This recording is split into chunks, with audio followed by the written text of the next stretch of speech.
Hi, welcome to JBCN. My name is Kenny, and today we are here with Dr. David Reese, who got his PhD at UCLA. Today our topic is getting the most out of your classes. So Doc, what is it that determines what you get out of class? Well, Kenny, there are a lot of factors. I've been teaching for a long time and probably have had 4,000 students sitting in front of me, and I've learned by a lot of reading and seminars that there is a balance between what you put into a class and what you take out of a class. So a lot of it has to do with effort then, between the student and his homework. Sure, it has to do with engagement in class.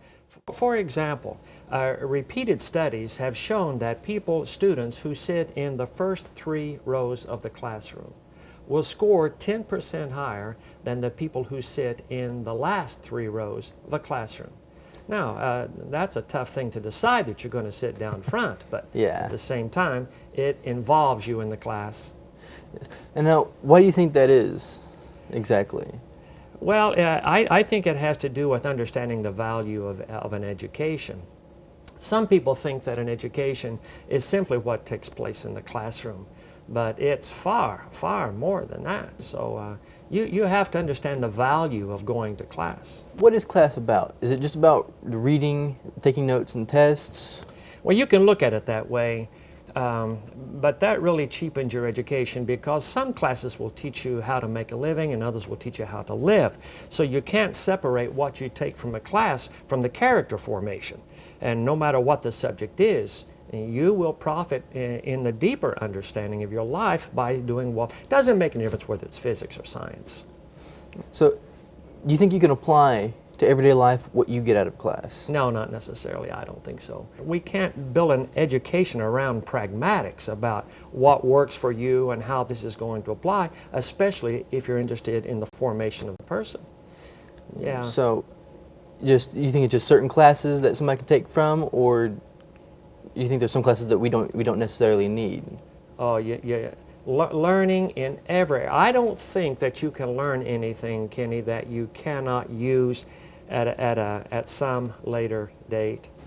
What do you think are some of the practical things that are hidden when someone only goes to class just to get the grade?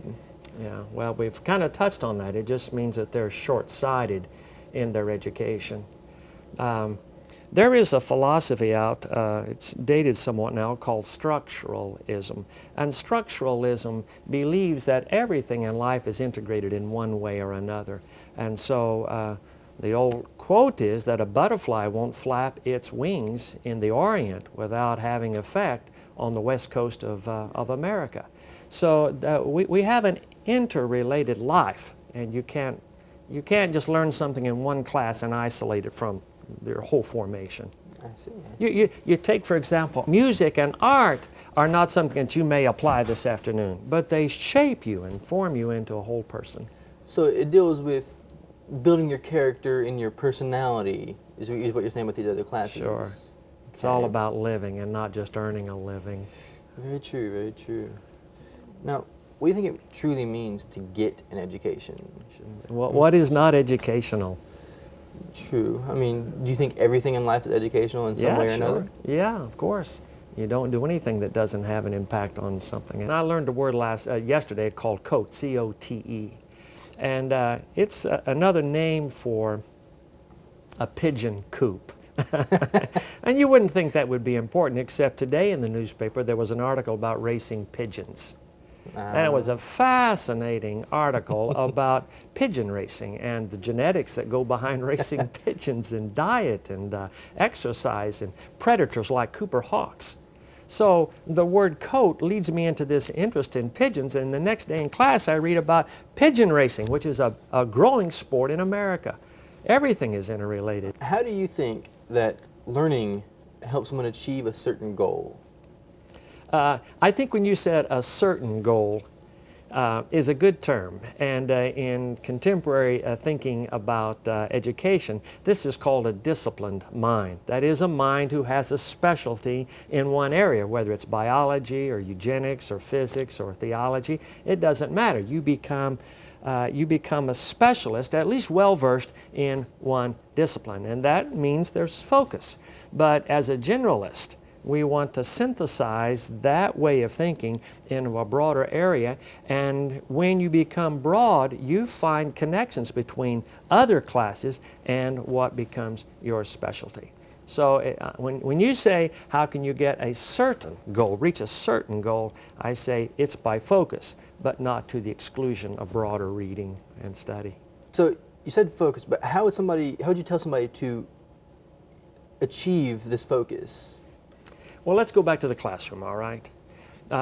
Let's say that the class is in your area of discipline. This is important for your major. When you go to a classroom, then you should look at that opportunity to make quantum leaps. That means that in the classroom, you give full energy. You utilize your hearing, your sight, if you can, the touch and the taste. That is, you utilize all of your senses, and to assume that if you have a boring teacher, that it is fully your responsibility to learn the material. Now, ideally, you have a teacher, a professor, who has as his passion every student learning the material. And when you have the teacher with full energy and the student with full energy, you've got engagement on both parts, then learning is automatic. And it often doesn't have a lot to do with what you do outside of class. You just optimize your time in class. So, Doc, in wrapping this up a little bit, do you have some final words of wisdom in a conclusion to this topic? If I had to wrap it all up, Kenny, I would say that one of the best things a student can do is to work on his motivation and to take responsibility for the education, and then to put the energy into it. That is, he should not go in passively to class, but go in active to class and learn actively. When that's done, then you can overcome a lot of obstacles to learning. Do you want to learn? You want to learn? That's a very good question. I think every student should have to ask themselves that question every time they walk into a classroom. I think that would be very important, very helpful. It's critical, yeah. Yes. What can I take out of this class?